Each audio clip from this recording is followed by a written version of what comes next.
Hello, welcome to Hope in the Light of Suicide. I'm Tammy White. I'm founder of the Bobby White Foundation, and of course I'm here along with my good friend and your co-host, and my co-host, Bonnie Snyder. So, welcome everyone. We're just, when this airs, we'll be a week out from Christmas, so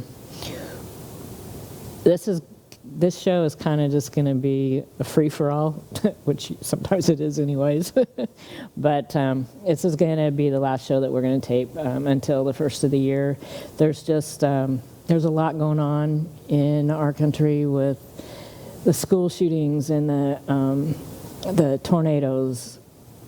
And there's just so much sadness and grief. And it's, it's hard for people like us, people that have suffered loss, and during December. So we're just going to take a little break, but we're going to sit here and talk with you and see how to maybe help cope and get through it like we have to do too. Well, and along with that, I mean, even, with this being, considering, everything that has happened over the last few weeks, again, you mentioned, the tornadoes and, that devastation in that area, and for some people, yes, the holidays, is difficult, navigating the holidays in grief.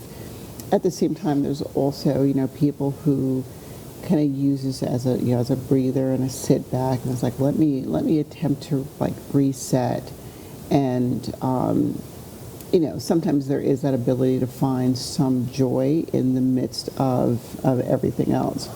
And so, it's just going to be a, let's recap the year, kind of thing. Recap the last few months, recap the year, because, I'm still,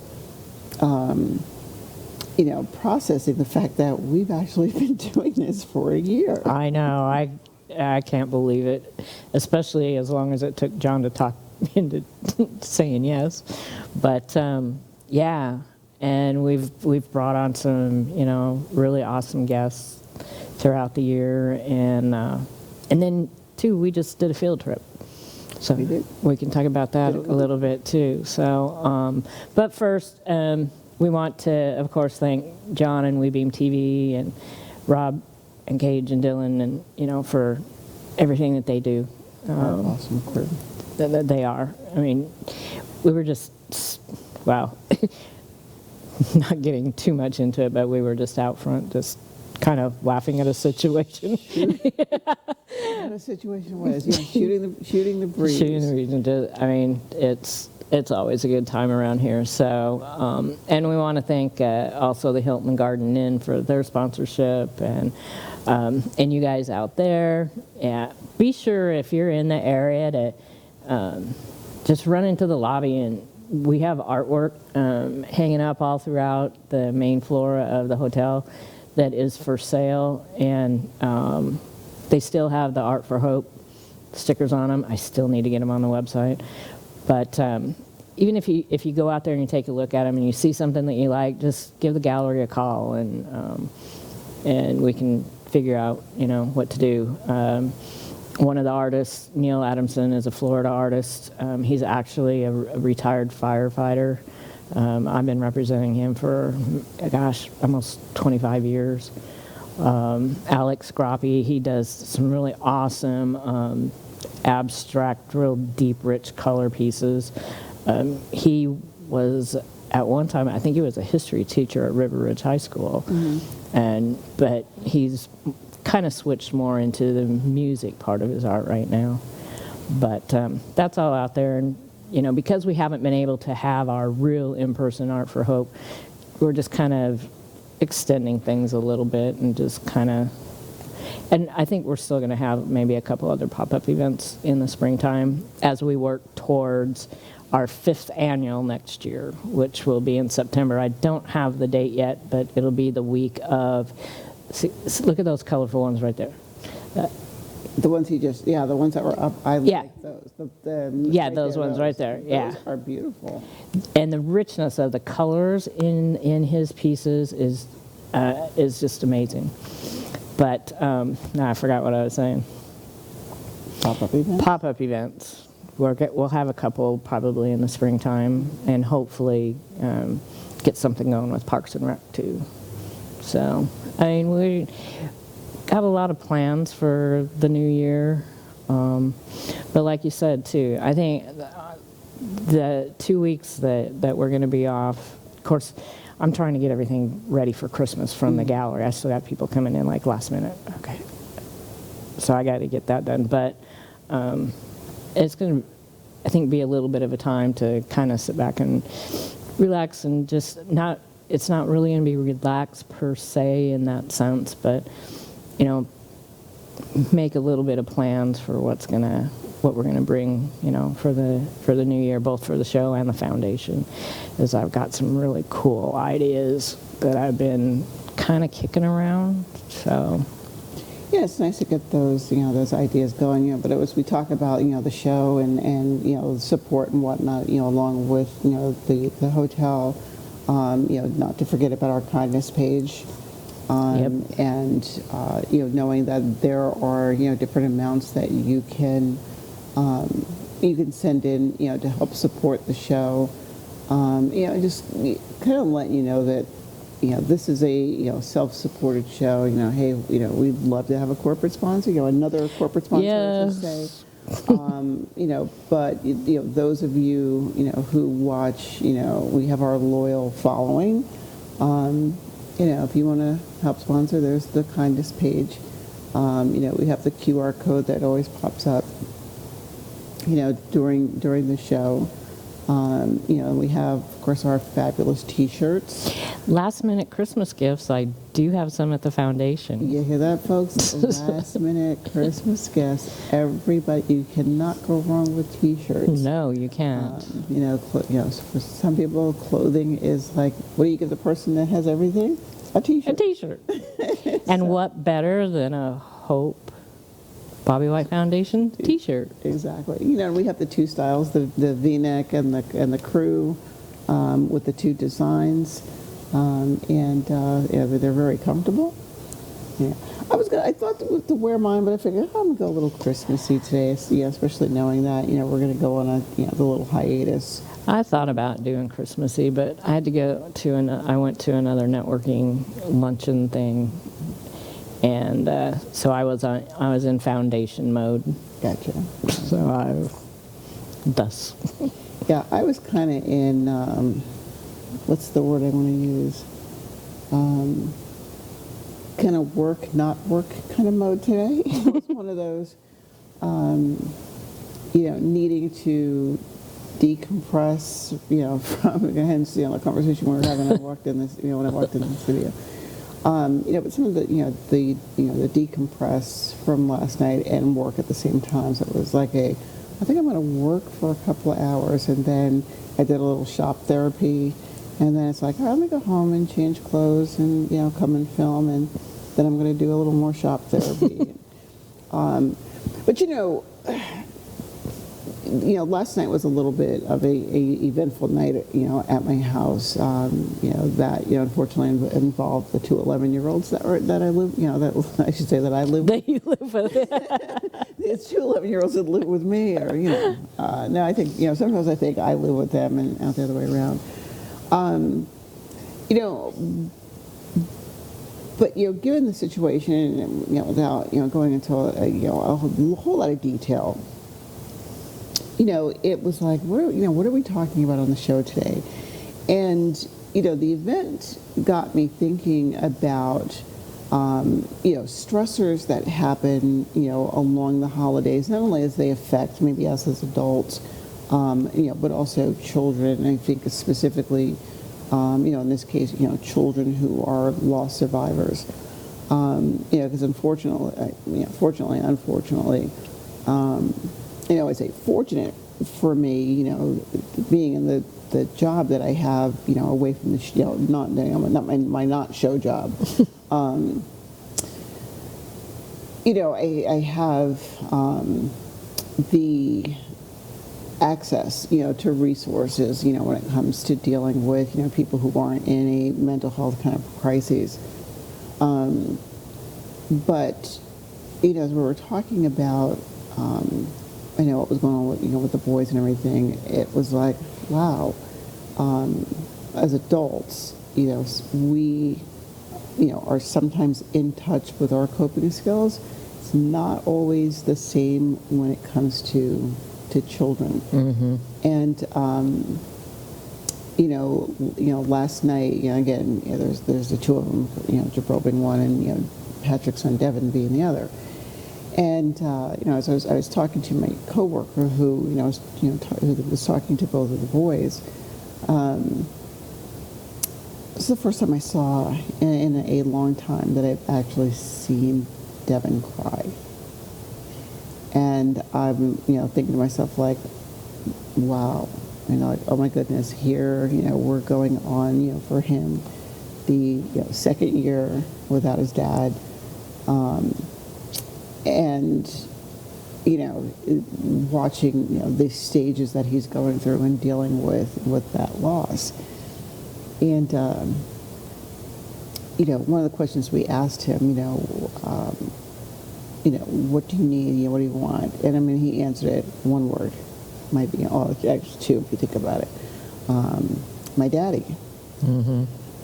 And I'm sitting back, then, she asked him, she goes, okay, what's the most important thing to you, right now? Like, what's the most important thing you have in your life right now? And I was kind of taken aback, and, I was touched and taken aback, and he says, her, me, and I'm like, this is why we do this. And I'm like, this is why we do what we do, because it's not just about us, it's about everybody else that we touch, or that is touched by, grief and loss. And I think, it is important to specifically, look at not only us as adults, but, children, children that are left behind. Oh yeah, and they don't have, their brains haven't matured enough and learned the coping skills that we have. They just, it's just not there. And it's not their fault, it's just their development, and I can't, I couldn't imagine, Devin, 11 years old and growing up knowing he's growing up without his dad, and that would be like the most influential person in his life. Well, I mean, growing up. True, and in his case, that is true. I mean, if you sit back and consider, with Devin, Pat was a single father, right? A single father to Devin, since, almost practically Devin was out, Devin was born. And, though a father to his two younger kids, but those two younger kids have their mother. Right. Devin doesn't have his. And, I was talking to one of the schools, about, behaviors and whatnot. And I was like, guys, we really need to focus on, again, what is the cause behind behavior? And I find out, I try to let them know, or educate people. That's what I'm trying to say. Part of the education piece comes, with kids when they are acting out. All too often, some of us, adults, look at it as, oh, this kid is so out of control, or this kid is this, this kid, what's the other expression we used to use growing up? You have no home training. I never heard of that one. Oh, well, That's okay, a good one. It was prevalent when, kind of Maybe my era. It was like, you have no home training. Like, you're only a couple years older than me. Come on. Okay, well, maybe it's a Jersey thing. Maybe that's what it is. Yeah, because I grew up on the West Coast. Yeah, maybe I'm East Coast. Yeah. I'm West Coast, yeah. Yeah, East Coast. Like, maybe it is an East Coast thing. I don't know. Because that used to be the thing. Do you not have home training?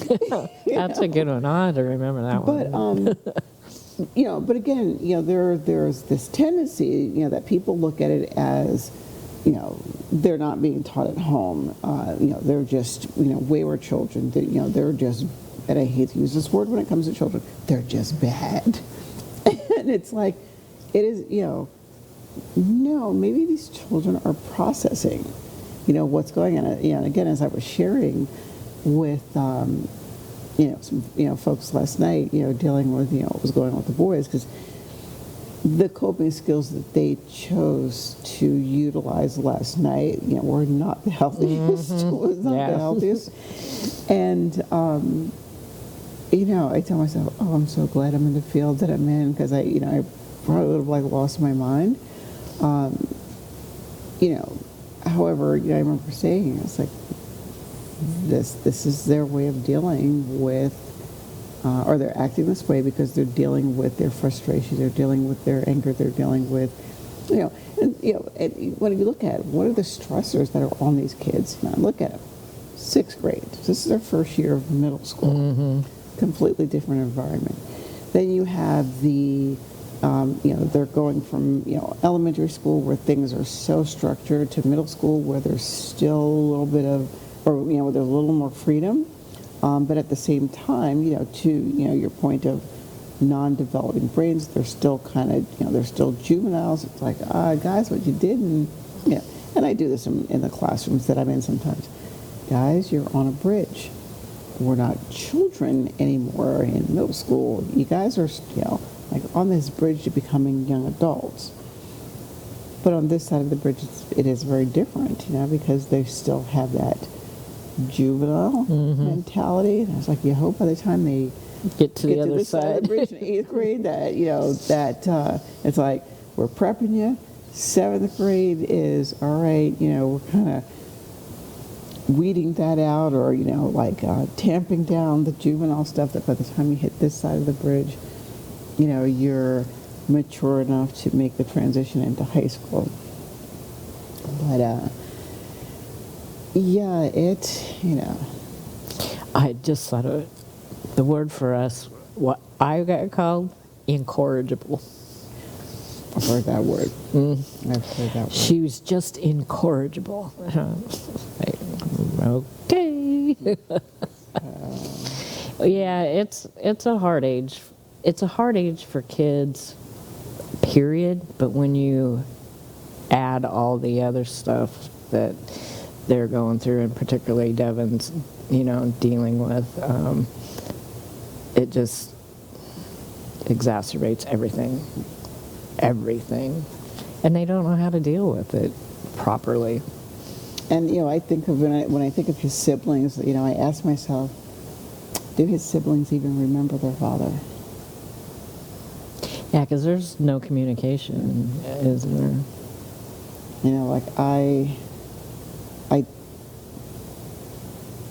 I wonder if Devin were to see a little brother right now, would his brother even know who he was? Yeah. Anymore. Where they went from, they were, wherever Devin went, his little brother was like, I want Devin, and they were like very, very close. By the time his sister was born, Pat and their mom, had gone their separate ways, shortly after her birth. So there wasn't a lot of interaction there. She was just a baby, right. when maybe 2-ish when Patrick left. So my thing is, does she even know that, she has a big brother? She has an older brother than, right. Than the one she has. And again, it's just, Rob, thanks for that picture of Patrick. It's just, it's sad, that, kids are not, some people don't take children's feelings into consideration, because then I look at it, what happens, when these children become adults and they ask, so where's my dad? Well, and too, if Devin had that relationship with those other kids, that could be so helpful for him in his healing process and dealing with the loss of their dad. And for the little ones too, especially like you said, as they get older and then they find out the reality. Yeah, kids need to, in these situations, really need to be a part of the whole process, and their feelings need to be really be taken seriously in what they're going through. I look at, when I'm talking to, people about, when dealing with children, I always say, when you're talking to them, ensure that you are engaging with them, at an age-appropriate Right, level. at their level. 'Cause I find some people like, well, I was telling my child, and, they're talking at a level up here. It's like, well, like, how old is your kid? Oh, he's 2. Like, what? Like, Well, I know when Bobby passed away, of course, we didn't have kids, but we had have 2 young great nieces, and they just loved Bobby to death. And it was a couple years before we told, before my nephew and his wife told the oldest, and it actually was Haley was participating in our first annual Art for Hope, and she painted the store that we auctioned off. And I told my nephew, I said, if you're bringing Haley, I said, you're going to have to tell her before she comes to this event. And so at the event just prior to it starting, and my nephew is there, and I'm like, where are the girls? And oh, Amy's bringing her down. They're on their way down right now. And I said, have you told Haley? Amy's telling her right now. So they were driving to the event, and I was so worried about Haley. But she is such an awesome little girl, and she's a teenager now. I just remember seeing her as she got to the event, and she just ran to me and just gave me this great big hug. And they seemed to think that she probably had already figured it out. She did end up, I don't know if it was that year or the year after, there was some talk between some girls at their school. And Haley went and got help. Nobody else did or said anything that was in the same situation, and there were several at the time. Haley was the only one who kind of, I guess, instinctively maybe knew because of what our family went through. Because in the very beginning, they just were told that Bobby was sick and he went to heaven. And but it's kind of, you gotta do it age appropriate and know when is going to be the right time. Or I thought I turned this off.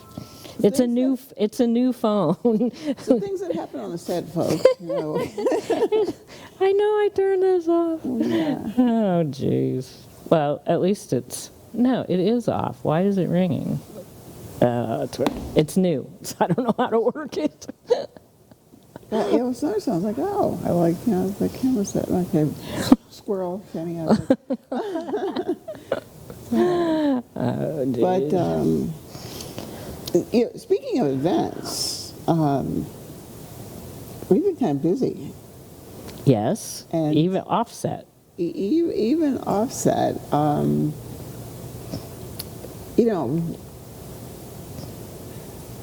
We went on a little road trip or a field trip. We went on a field trip last week. Last week, and an amazing field trip it was. I was so blown away at what this organization is doing in our community.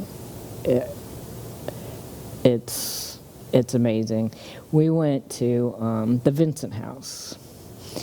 And a dear friend of ours, Elizabeth, what is she, like the director, or I don't know what? I think that's what it's something. Yeah. Anyways, she invited us up, and actually I invited them to come on the show, but I thought, well, maybe we need to go on a field trip and let's go check this place out. So we went up there last week, and it is an amazing facility. They have one down in St. Pete, one in Hernando County, and we have our new one here in Pasco County. And how would you describe it? The way they described it is a club of sorts. Right. What I liked about how they described it is you can't tell who was the staff and who are the club Members, the right. members. But it is specifically designed, for people who are recovering or dealing with a mental illness, as their mission statement says there. And it's basically, kind of a way to make, help them become I'm always cautious, when I frame this like this, successful functioning members of the community. Because unfortunately what happens, with, individuals who are dealing with mental illness, you have the, issue of, well, I have this mental illness, how is this going to affect me? Or I have this mental illness and I'm aware of how it's affecting me. But then you have, the stigma that comes along with, I have this mental illness. How are other people in the community going to view me? How is this mental illness going to impact, my quality of life, my ability to get a job, my ability to live independently, and we can go down the list. And for me, what I really enjoyed about, our, we'll call it our field trip, is, I was like, oh, I think where was I? Who was it? I think Greg was up. I was like, oh, I gotta go do this thing for work. I'll be back in about an hour. And this tour of the facility was like 2 hours long. But the thing about it, the thing with the 2 hours, and I'm not complaining at all about the 2 hours. It didn't seem like Oh no, not at all. that long. I got in the car and I was like, oh my goodness. I know, I couldn't believe how long we were there It's like either. 2 hours. But, what I liked about it is, you walk in, like the openness of the building, and I don't want to steal too much of their thunder because they Yeah, we got to save some of it for when they are coming in as guests, and well, and one of the members is gonna come in as a guest too, so that's gonna be really cool. So yes, I don't like I said, I want to steal too much of the thunder and talk about what we saw in the facility. All I know is, our field trip was 2 hours long and well worth the, I think we could have stayed another 2 hours. Oh yeah, especially when the founders came out and spoke with us. Yeah. And they started this, much for the same reason that we do what we do. And I would say, let's save that. Okay, so we can't even say this. Can't even say. So, but it was, it was an amazing field trip, and it's seeing it, doing what we do with the show and the foundation, and finding these other little gems in our community that are here to help everybody. And like we said when we were talking while we were there, and we've said this to other organizations that we've had on the show and that we're in touch with, it takes a community. It takes all of our organizations in order for us to make a healthy community and to help those that are struggling, but they can get the help, and they can know that they're not alone in whatever journey that they're taking. So, And I like that they're, okay, so guys, we just sat back and dropped a couple of tidbits for you. and now you got to wait until next year. I want to hear what they said. Yeah, you have 2 weeks to, what's the phrase my children use a lot? You have two weeks to marinate on. Right. Well, and that's just kind of like the beginning of, guests that we'll be bringing onto the show, beginning in the new year and throughout this coming year, introducing, other organizations. There was an organization I mentioned a couple times that I was hoping to get on today, but, this time of year is just so crazy for everybody. So I'm hoping to get them on because I think they have an event in January or February that we want people to be aware of. So, I'm excited about that. I can't really wait to get Elizabeth on here with one of the members from the Vincent House and this other organization and finding, other community partners. We're going to get the girls back from Parks and Rec too. They're a lot of fun and it's just so amazing how they, like what we do is out of a tragedy, you just take the bull by the horns and try and do better and make better for the community and those girls have really done that within Pasco Parks and Rec and for the community. So hopefully like I said, we have a huge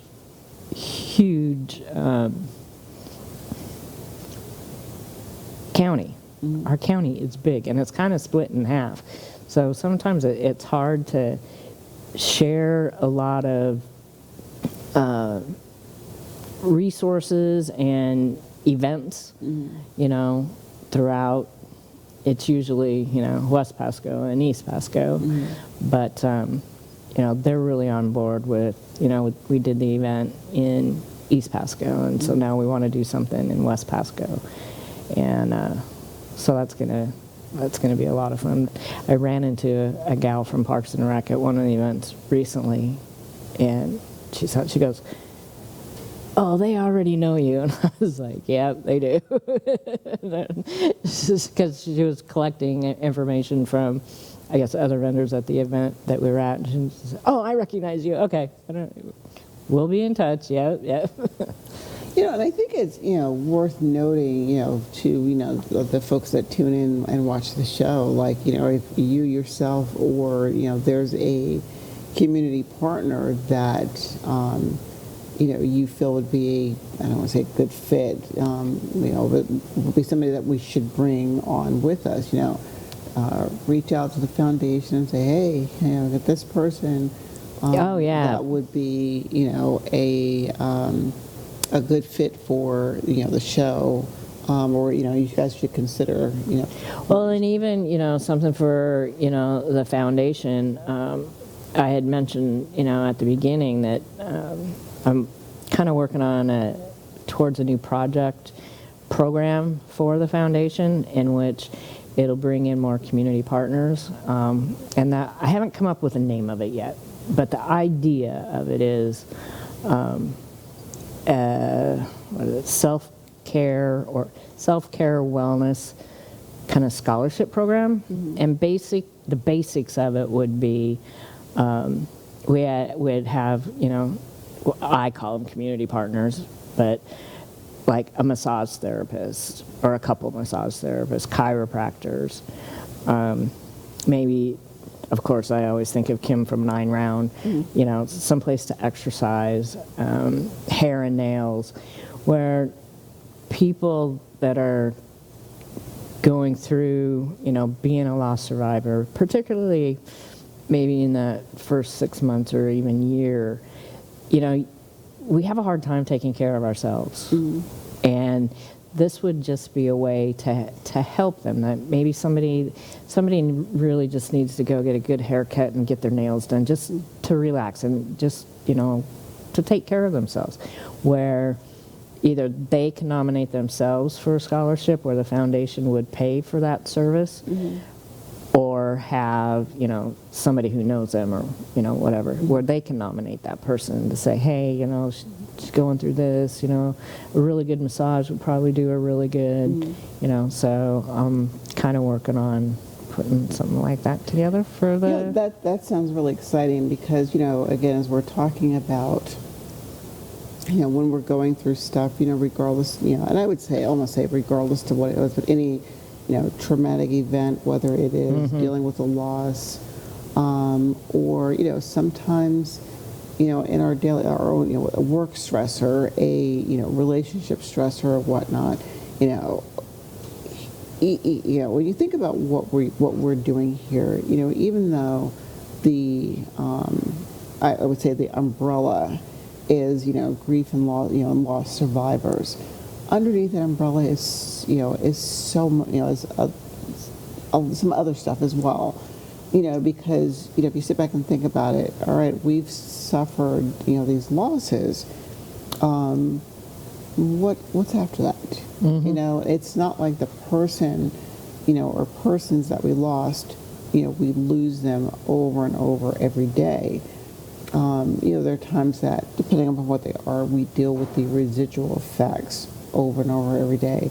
And so I think it's important, to, promote self-care. And I mean, I get it, a lot. Like I was talking to my supervisor this morning. I kind of texted her late last night after, all the events at my house.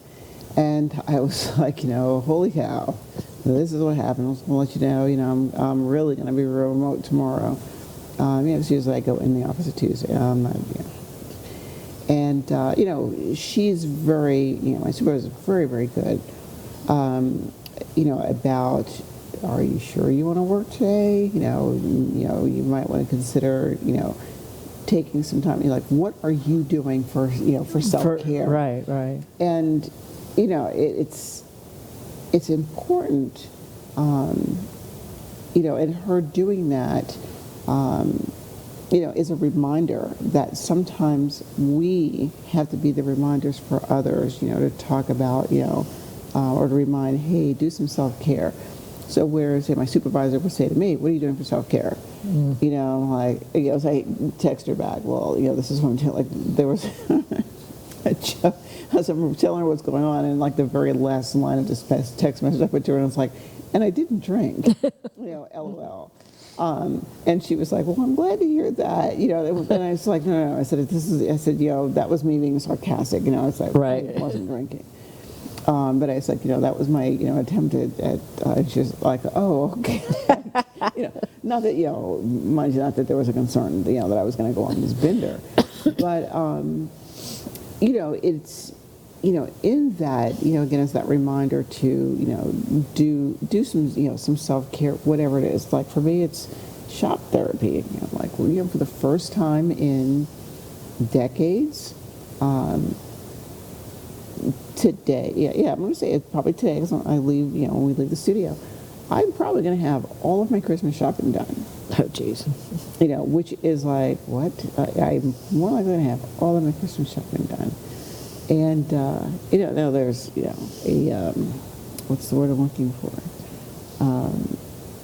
I have an incentive to get it all done. I'm leaving on the 21st. I'm not coming back until Christmas Eve. Well, that's another reason why we're not going to be here next week, too. Yes. Because you decided to go away. Yeah, co-host, I have co-host of yours. She has this tendency to leave my cruises and vacations and whatnot. But, Oh, well.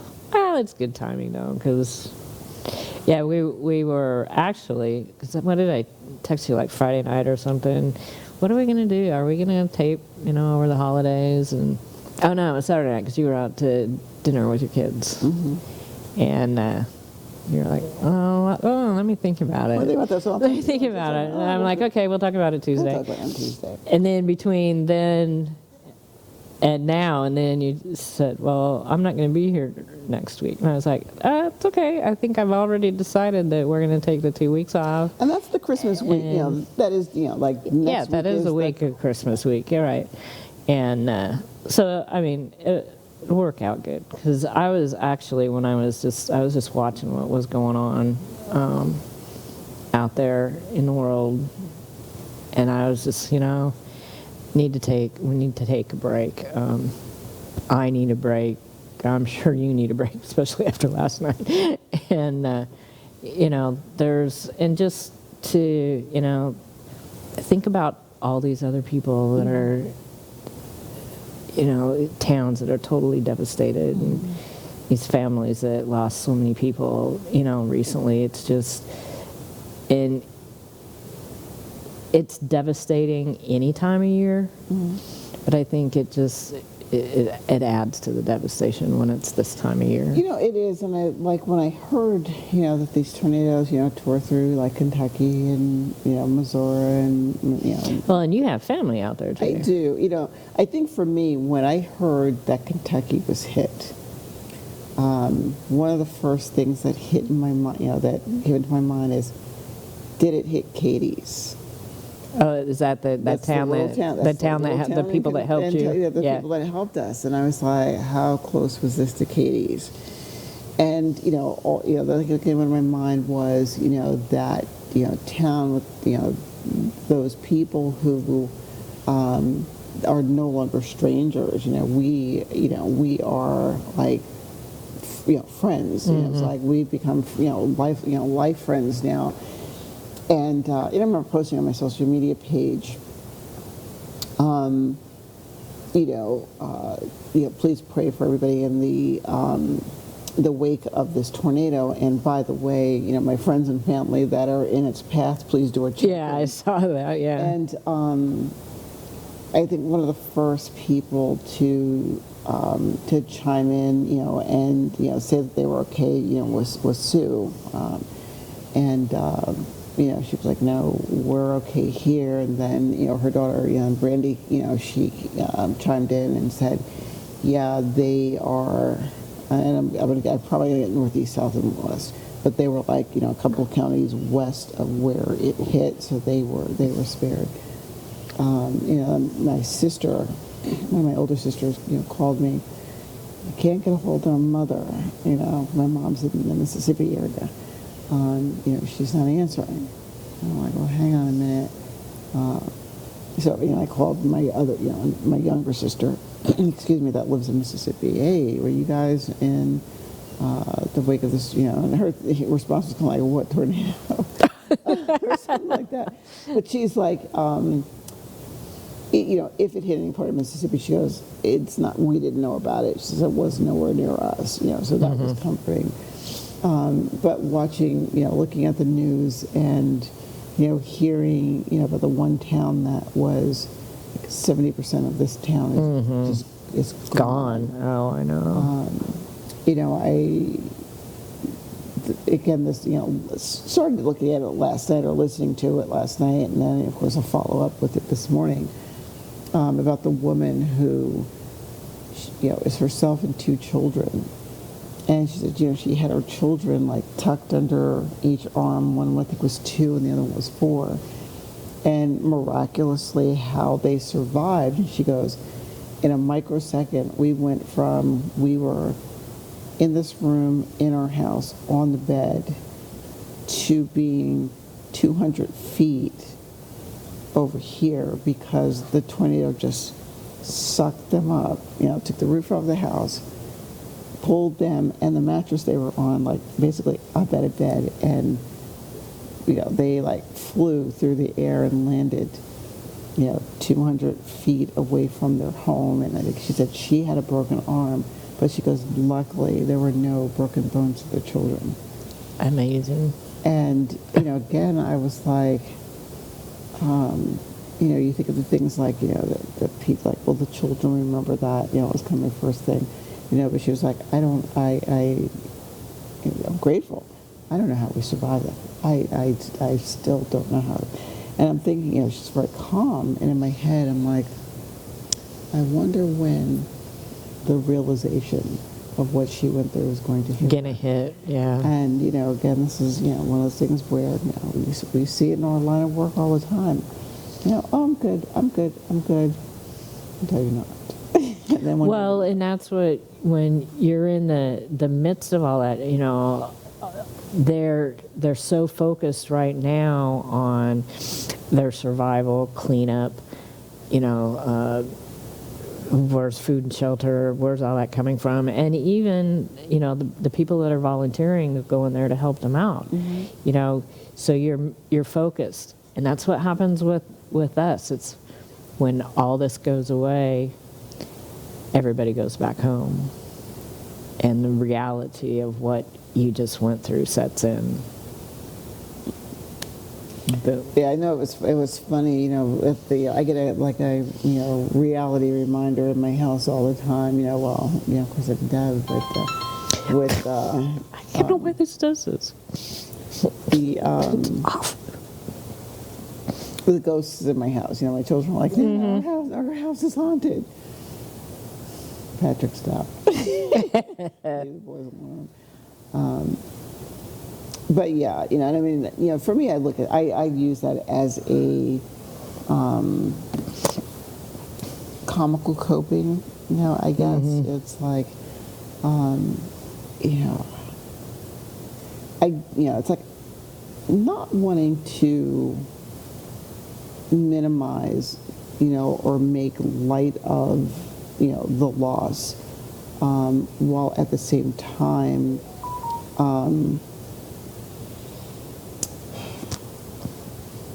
demonstrating that you can function after a loss. You cannot allow yourself to be consumed by the grief. Like, you can allow yourself to grieve at the same time not being so consumed by it. And that's not to say that there aren't those times that I have that wind gets knocked out of my sails kind of moment, and I find myself like, oh, all right, I need a second, but at the same time, I'm also able to, okay, reel it back in, recenter, reground, you got this, and, sometimes think, what would he say if he were here?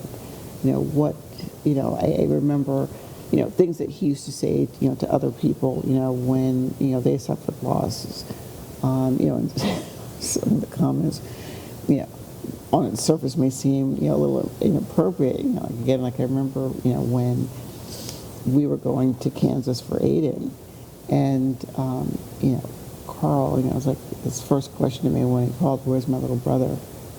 And, I looked at Pat. He, it's like, he wanted you, And I was like, the first question, like once, we processed, the fact that Aiden was gone,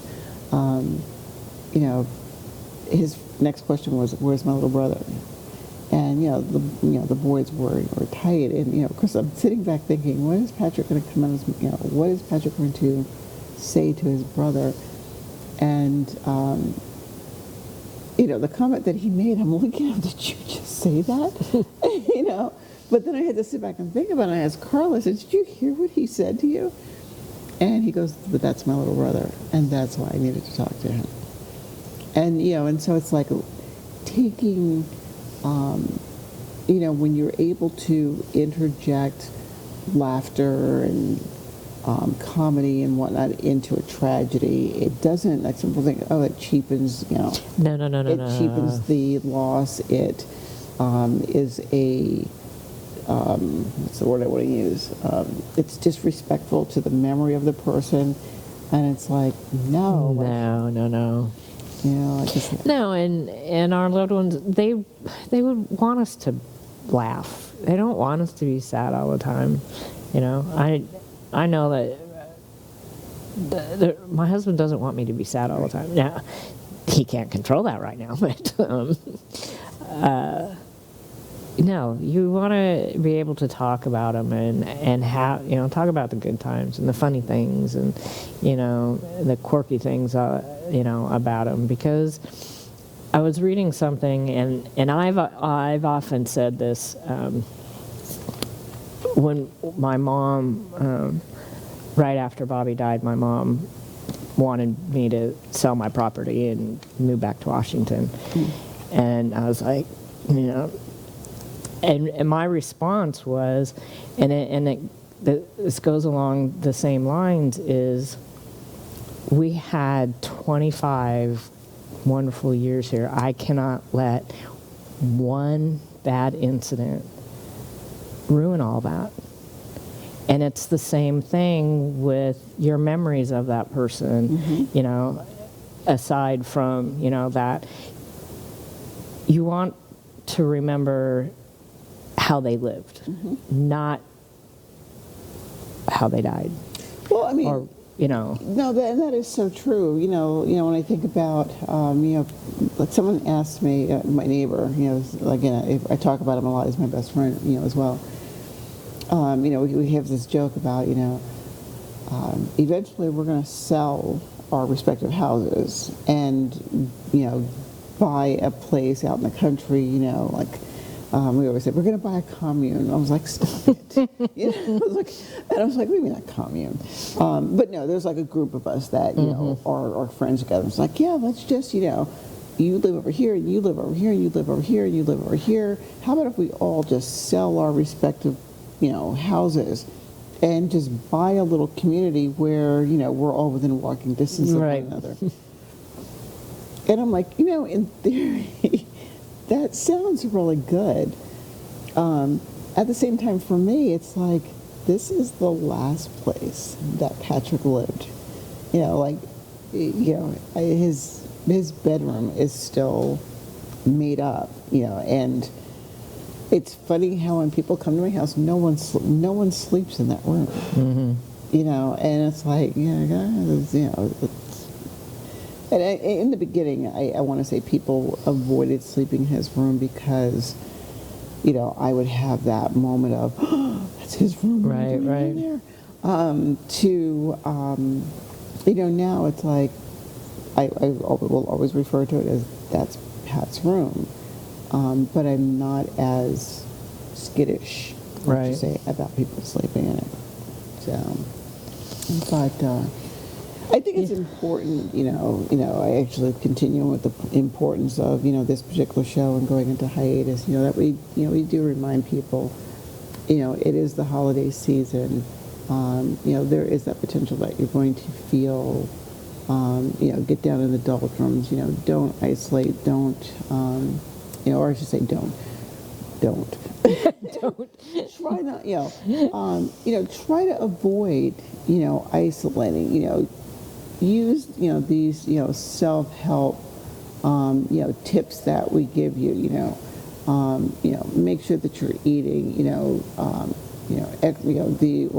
the exercise, you know, even if it's just going for, you know, a little walk somewhere, you know, I know I have a few people on speed dial that if I'm, you know, in the doldrums, I know I have my go-to people that I can call and say, Tammy, I'm having a moment, or I can walk across the lawn, you know, Craigers, I need, you know, I need you, you know, and vice versa, you know, but don't isolate. And if you know somebody that you may see that is feeling that way, or you just know their situation, reach out to them. You know, I was telling my mom, and it was kind of cool. In the last like 4 or 5 days, I've gotten phone calls from friends that I haven't spoken to, or some haven't even seen since COVID, and just a phone call out of the blue. And I was thinking about you, you know, I just wanted to call and you know, chat for a little while. And one of the gals called me Saturday night. I was at the Lynn's birthday party and forgot to call her back. And then I got this call from another friend. So I texted her last night. I said, I'm sorry, I did get your call. So tonight I'm going to call her. Because he just, you know, just out of the blue, just, you know, hey, you know, I haven't talked to you for a while. I just wanted to call and give you a chat. I mean, it you know, I go through ups and downs during this time of year, probably more so than most times. But just knowing that this is the first Christmas we moved up here. There's that Urgel tree farm, and Bobby went and cut down our first Christmas tree here He thought he was all mountain man with his little suspenders and stuff. But I can't say how awesome that made me feel that these people just called up just to say, hey, I haven't seen you, I haven't talked to you in a while. I just want to call and check in and see how you're doing. And because you never know what that person is feeling at that time. You may be having one of those down moments, and then you see, oh wow, this is really cool, so that. Yeah, those 3 words, are you okay? Are you okay? And then along with that, remembering, that, there are the crisis lines that you can call. And again, as we always say, please, put these in your phone.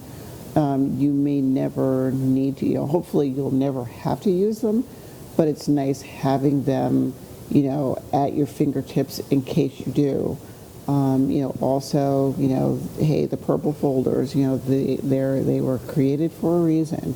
Let's hope that we don't have to send any out. But at the same time, they're there. They're there, and they're there for a reason too. We don't want people to think that they're going through this by themselves. Absolutely. Yeah.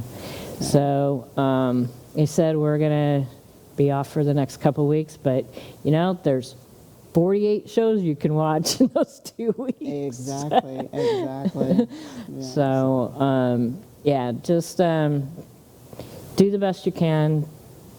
Don't expect too much out of yourself if you don't want to. Exactly. And happy holidays, everybody. Merry Christmas or Happy Hanukkah, or Kwanzaa, however you celebrate. Whatever you celebrate. Happy New Year, and remember, there's always hope, and we'll see you next year.